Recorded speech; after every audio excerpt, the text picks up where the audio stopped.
Hi ಎಲ್ರಿಗೂ ನಮಸ್ಕಾರ. ನಾನು ನಿಮ್ಮ ಕಾಮಾಕ್ಷಿ ಕುಮಾರ್ ಯೂಟ್ಯೂಬ್ ಚಾನಲ್ಗೆ ಸ್ವಾಗತ. ನಾನು ಎಂದಿನಂತೆ ಅಂತ ದಿನ ವಸ್ತು ರಂಗೋಲಿ ಎಲ್ಲ ತೋರಿಸ್ತಾ ಇರ್ತೀನಿ. ಆದರೆ ಇವತ್ತು ನಾನು ಯಾವ ಥರ ನನ್ನ ಬಾಗಿಲಿಗೆ ಡೈಲಿ ನಂದು ಬೆಳಗ್ಗೆ ಎದ್ದ ತಕ್ಷಣ ನನ್ನ ರೋಟೀನ್ ತೋರಿಸ್ತಾ ಇದ್ದೀನಿ. ಬೆಳಗ್ಗೆ ನಾನು ಯಾವ ಥರ ವಸ್ತು ಒರೆಸಿ ಬಟ್ಟೆದೆಲ್ಲ ಒರೆಸಿ ಯಾವ ಥರ ಅರಿಶಿನ ಸಾರಿಸಿ ರಂಗೋಲಿ ಬಿಡ್ತೀನಿ ಅಂತ ನಿಮಗೆ ತೋರಿಸ್ತಾ ಇದ್ದೀನಿ. ನಾನು ವಾರಕ್ಕೆ 2 ಸಲ ಮಾತ್ರ ಅರಿಶಿನ ಸಾರಿಸಿ ರಂಗೋಲಿ ಹಾಕ್ತೀನಿ. ದಿನನಿತ್ಯ ನಾನು ಮಾಮೂಲಿ ಹಂಗೆ ನೀರಲ್ಲೆಲ್ಲ ಸಾರಿಸಿ ನೀಟಾಗಿ ಒರೆಸಿ ರಂಗೋಲಿ ಹಾಕ್ತೀನಿ. ಮಂಗಳವಾರ ಶುಕ್ರವಾರ ಅರಿಶಿನ ಸಾರಿಸಿ ಜಯ ವಿಜಯ ಸಮೃದ್ಧಿ ಅಂತ ಬರಿತೀನಿ. ಮಾಮೂಲಿ ಡಿಸೈನ್ ರಂಗೋಲಿಗಳನ್ನ ಹೊಸ್ಲಿಗೆ ರಂಗೋಲಿ ಹಾಕೋದನ್ನ ಬರಿತೀನಿ. ನಾನಿವತ್ತು ಶುಕ್ರವಾರ ಆದ್ದರಿಂದ ನಾನು ಶುಕ್ರವಾರದ ತೋರಿಸ್ತಾ ಇದ್ದೀನಿ. ಶುಕ್ರವಾರ ನಾನಿವತ್ತು ವಾಕ್ಲೆಲ್ಲ ಸಾರಿಸಿ ನೀಟಾಗಿ ಬಟ್ಟೆದೆಲ್ಲ ಒರೆಸ್ಕೊಂಡು ಒಣ ಬಟ್ಟೆಲ್ಲ ಒಂದು ಸಲ ಒರೆಸ್ಕೊಂಡು ಆ ರಂಗೋಲಿ ಎಲ್ಲ ತೆಗ್ದು ಪುಡಿನ ಒಂದು ಕಡೆ ಚೆಲ್ಲಬೇಕು. ಆಮೇಲೆ ನಾನು ಒದ್ದೆ ಬಟ್ಟೆದೆಲ್ಲ ಒರೆಸ್ಕೊಂಡು ಒಂದು 2 ಸಲ ನೀಟ್ ಮಾಡ್ಕೊಂಡು ಆಮೇಲೆ ನಾನು ಅರಿಶಿನ ಪುಡಿ ಹಾಕ್ಬಿಟ್ಟು ಸಾರಿಸೋದು. ಇದು ಯಾವಾಗಲೂ ಇವ್ರು ಇದನ್ನೇ ಹೇಳ್ತಾರೆ ಅನ್ಕೋಬೇಡಿ. ಇದು ನಮ್ಮದು ದೇಶದ ಸಂಸ್ಕೃತಿ. ಹಾಗೆ ಹಿಂದಿನಿಂದ ನಡ್ಕೊಬಂದಿರೋದು ಇದು. ಬೆಳಗ್ಗೆ ಎದ್ದ ತಕ್ಷಣ ನಾವು ಬಾಗಿಲು ಸಾರಿಸ್ಬೇಕು ಅನ್ನೋದು ಒಂದು ಪದ್ಧತಿ. ಅದು ಪ್ರತಿಯೊಂದು ಮನೇಲೂ ಲಕ್ಷ್ಮಿ ಬರ್ತಾಳೆ, ಎಷ್ಟು ಬೇಗ ನಾವು ಹೊಸ್ಲು ಸಾರಿಸಿ ರಂಗೋಲಿ ಹಾಕಿ ಆಚೆ ಒಂದು ರಂಗೋಲಿ ಹಾಕ್ತೀವಿ. ಆವಾಗ ದೇವತೆಗಳ ಸಂಚಾರ ಮಾಡ್ತಾರಂತೆ. ಬೆಳಗ್ಗೆ ಹೊತ್ತು ಒಂದು ಸಲ 8 ಗಂಟೆ ಒಳಗಡೆ ಹಾಕಬೇಕು ಅಂತ ರೂಲ್ಸ್ ಇದೆ. ಬೆಳಗಿನ ಜಾವ ಸೂರ್ಯ ಹುಟ್ಟೋದ್ರೊಳಗಡೆ ರಂಗೋಲಿ ಹಾಕಬೇಕು. ಈಗೆಲ್ಲ ಸ್ವಲ್ಪ ಹೇಳೋದ್ರಿಂದ ಒಂದು 8 ಗಂಟೆಗಾರು ಹಾಕಬೇಕು ಅನ್ನೋದೊಂದು ಇದು ಪದ್ಧತಿ ಇದೆ. ಹಂಗಾಗಿ ನಾನು ಬೇಗನೆ ಎದ್ದ ತಕ್ಷಣ ನಾನು ದೇವ್ರು ನೋಡಿ ಒಂದು ಲೋಟ ನೀರೆಲ್ಲ ಕುಡ್ದು ಆಚೆ ಬಂದುಬಿಟ್ಟು ಬಾಗಿಲು ಸಾರಿಸ್ತಿರ್ತೀನಿ. ನನಗೇನೋ ಅದು ಅಭ್ಯಾಸ. ಮುಂಚೆಯಿಂದನೂ ಅಷ್ಟೇ ನಮ್ಮ ಅಪ್ಪ ಅಮ್ಮ ಅವಾಗೆಲ್ಲ ನಮ್ಗೆ ಹೇಳ್ಕೊಟ್ಟಿದ್ದ ಬುದ್ಧಿಗಳು. ಒಂದು ಸ್ವಲ್ಪ ಒಂದು 6 ಗಂಟೆಗಿಂತ ಮೇಲೆ ಮಲ್ಕೊಂಬಿಟ್ರೆ ಒಂದು ಸ್ವಲ್ಪ ಹೆಚ್ಚಾಗಿ ಬೈದ್ಬಿಡೋರು. ಎದ್ದೇಳಿ ಬೇಗ ಹೆಣ್ಮಕ್ಳು ಇಷ್ಟು ತನಕ ಮಲ್ಕೋತಾರೆ, ಎದ್ದೇಳಿ ಎದ್ದು ಬಾಗಿಲು ನೀರು ಹಾಕಬೇಕು, ಹೋಗಿ ಬಾಗಿಲು ನೀರು ಹಾಕಿ ಅಂತ ನಮ್ಮ ಅಪ್ಪ ಅಮ್ಮ ಇಬ್ಬರು ಹೇಳೋರು. ನಾವು ಅದೇ ಪದ್ಧತಿ ರೂಢಿ ಮಾಡ್ಕೊಂಬಂದು ನಾವು ಎಲ್ಲಿ ಹೋದ್ರೂ ನಮ್ಮ ಹೊಸ್ಲು ಊರಿಗೆ ಹೋದಾಗೆಲ್ಲ ಸಾರ್ಸೋಕ್ಕಾಗಲ್ಲ. ಮನೇಲಿದ್ದಾಗ ಮಾತ್ರ ಪ್ರತಿದಿನ ನಾವು ಹೊಸ್ಲು ಸಾರಿಸಿ ರಂಗೋಲಿ ಹಾಕಿದ್ಮೇಲೆ ನಮ್ಮದು ಮುಂದಿನ ಕಾರ್ಯಕ್ರಮ ಏನೇ ಇದ್ರೂ ಕಾರ್ಯಕ್ರಮ ಅಂದರೆ ದಿನನಿತ್ಯದ್ದು. ಫಸ್ಟು ನಾವು ಹೊಸ್ಲು ಸಾರಿಸ್ಬೇಕು. ಆ ಹೊಸ್ಲು ಸಾರಿಸಿದ್ರೇ ಮನೆಗೆ ಒಂದಿದು. ಆಚೆ ಕಡೆ ಎಲ್ಲ ಮುಗಿಸ್ಕೊಂಡು ಬಂದರೆ ಒಳಗಡೆ ನೀವು ಎಷ್ಟೇ ಕೆಲಸ ಮಾಡ್ಕೊಂಡ್ರೆ ಬೇಗ ಆಗುತ್ತೆ. ಹೊಸ್ಲು ಸಾರಿಸ್ಬೇಕು, ರಂಗೋಲಿ ಹಾಕಬೇಕು. ಅರಿಶಿನ ಕುಂಕುಮ ರಂಗೋಲಿ ಎಲ್ಲ ಒಂದು ಡಬ್ಬಿ ಗಾಡಿ ಇಟ್ಕೊಂಡಿದ್ದೀನಿ.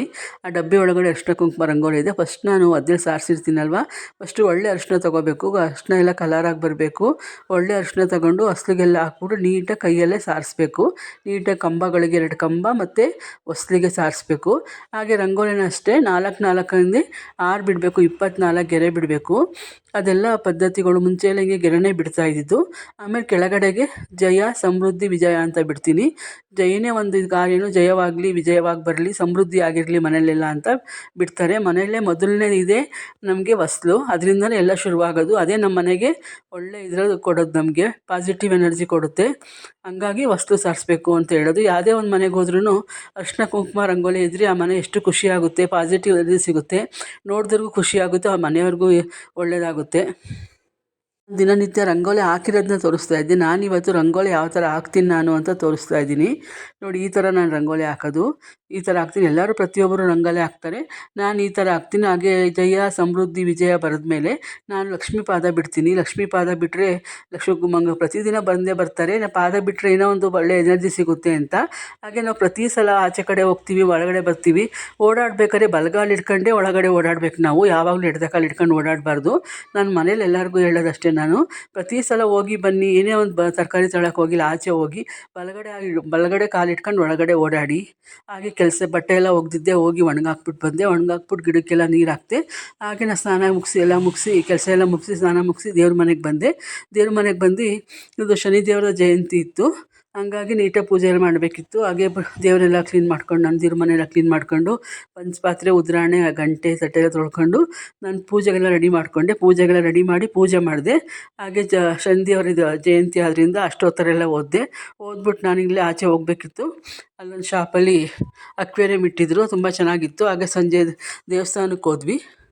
ಬೇಗನೆ ಪೂಜೆ ಎಲ್ಲ ಮುಗಿಸಿ ಮಧ್ಯಾಹ್ನ ಒಂದು ದೇವಸ್ಥಾನಕ್ಕೆ ಹೋಗಿದ್ವಿ. ಉಡಿಸ್ಲಮ್ಮ ದೇವಸ್ಥಾನದಲ್ಲೂ ಶನಿದೇವ್ರ ಪೂಜೆ, ಶನಿದೇವರ ಜಯಂತಿ ತುಂಬ ಚೆನ್ನಾಗಿ ಮಾಡ್ತಾರೆ. ವರ್ಷವೂ ಮಾಡ್ತಾರೆ.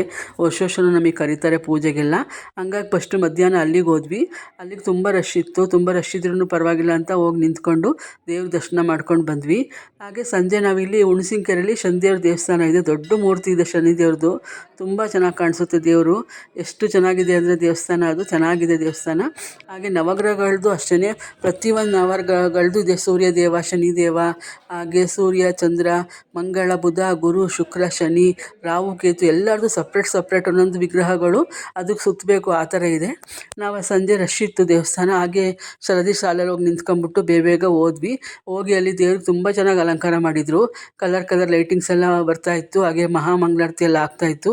ಹೋಗಿ ನಾವು ದರ್ಶನ ಮಾಡ್ಕೊಂಡ್ವಿ ಶನಿದೇವ್ರಿಗೆ ಒಂದು ದರ್ಶನ ಮಾಡ್ಕೊಂಡು ಹಾಗೆ ಅಲ್ಲೆಲ್ಲ ಆ ಕಡೆಗೆ ಹೋದ್ವಿ. ಅಲ್ಲಿ ನವಗ್ರಹ ಇತ್ತು. ನವಗ್ರಹದ್ದು ಇದು ಸೂರ್ಯದೇವ, 7 ಕುದುರೆ ಮೇಲೆ ಕೂತಿರೋ ಸೂರ್ಯದೇವ. ಹಂಗಾಗಿ ಇದಕ್ಕೊಂದು ನಮಸ್ಕಾರ ಹಾಕೊಂಡು ಪ್ರತಿಯೊಂದು ದೇವರಿಗೆ ನಮ ಸೂರ್ಯಾಯ ಚಂದ್ರಾಯ ಮಂಗಳಾಯ ಬುಧಾಯ ಚ ಗುರು ಶುಕ್ರ ಶನಿರ್ಬಚ್ಚ ರಾಹುವೇ ಕೇತುವೆ ನಮಃ ಅಂತ ಪ್ರತಿಯೊಂದು ದೇವ್ರಿಗೂ ನಮಸ್ಕಾರ ಮಾಡ್ಕೊಂಡು ಅಲ್ಲೇ ನಿಂತ್ಕೊಂಡು ಅಲ್ಲಿ ಪ್ರಸಾದ ಕೊಡ್ತಾಯಿದ್ರು. ಚಿತ್ರಾನ್ನ ಕೊಡ್ತಾಯಿದ್ರು, ಒಗ್ಗರಣೆ ಚಿತ್ರಾನ್ನ ಚೆನ್ನಾಗಿತ್ತು. ಹಂಗೆ ಅಲ್ಲಿ ನಾವು ತುಂಬ ಅದು ರಶ್ ಇತ್ತು. ಅಲ್ಲೋಗಿ ಕ್ಯೂ ನಿಂತ್ಕೊಂಡ್ಬಿಟ್ಟು ನಾವು ಅಲ್ಲೂ ಪ್ರಸಾದ ಇಸ್ಕೊಂಡು ತಿಂದ್ವಿ. ದೇವಸ್ಥಾನದ ಒಳಗಡೆನೂ ದೇವರುಗಳಿದೆ. ಶಿವ, ಪಾರ್ವತಿ, ಹಾಗೆ ಸುಬ್ರಹ್ಮಣ್ಯ ಸ್ವಾಮಿ, ಆಂಜನೇಯ ಸ್ವಾಮಿ, ಕಾಶಿ ವಿಶ್ವನಾಥ ಸ್ವಾಮಿ ಲಿಂಗ ಎಲ್ಲ ಇದೆ. ಅದು ತುಂಬ ರಶ್ ಇತ್ತು, ಅಲ್ಲಿ ವೀಡಿಯೋ ಮಾಡ್ಕೊಳಕ್ಕಾಗಲಿಲ್ಲ. ಹಂಗಾಗಿ ಆಚೆ ಕಡೆ ಬಂದು ಲೈಟಿಂಗ್ಸ್ ಎಲ್ಲ ಬಿಟ್ಟಿದ್ರು, ಅಲ್ಲಿ ವೀಡಿಯೋ ಮಾಡ್ಕೊಂಡೆ. ಈ ವಿಡಿಯೋ ನೋಡಿದ್ದಕ್ಕೆ ಧನ್ಯವಾದಗಳು. ಈ ವಿಡಿಯೋ ಇಷ್ಟ ಆಗಿದ್ರೆ ಒಂದೇ ಒಂದು ಲೈಕ್ ಕೊಡಿ.